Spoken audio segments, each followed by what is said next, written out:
वो लड़का जवन बा आखिरकार लड़की के सामने पड़ल और लड़की अब दुराव करत हिया वो लड़का से। लड़की दुराव करत हिया लेकिन लड़का सवाल कैले बा। का सवाल कैले बा?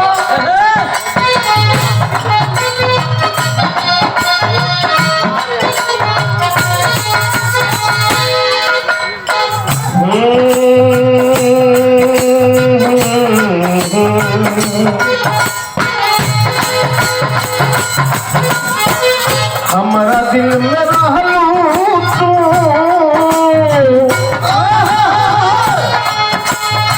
अरे हमारा दिल में रहलू तू विश्वास बन।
मजबूरी भइल।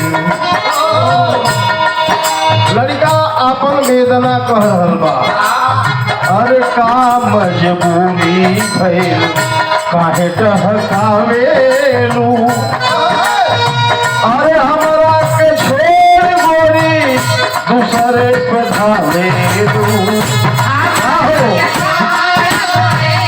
दूसरे पे धावेलू।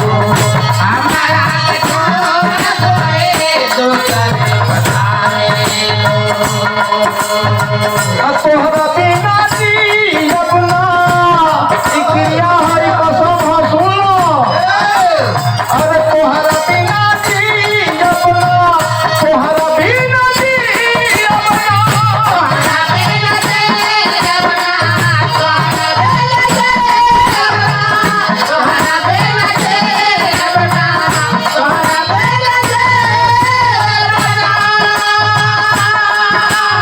अरे तोहरा बिना जी अपना अजीब लाश बन के हमारा दिल में रहलू तू विश्वास बन के।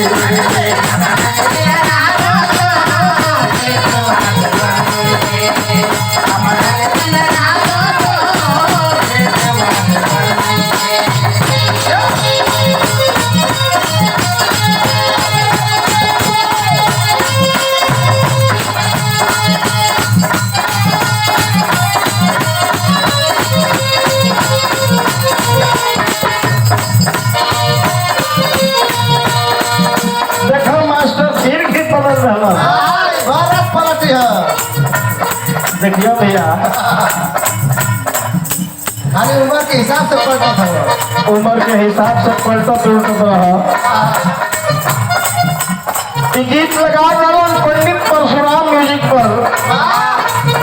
ये गीत हम गौले बानी जवन चैनल हमार बा हमारे पिताजी के नाम से यूट्यूब पे आप लोग सर्च कर जाइए पंडित परशुराम म्यूजिक।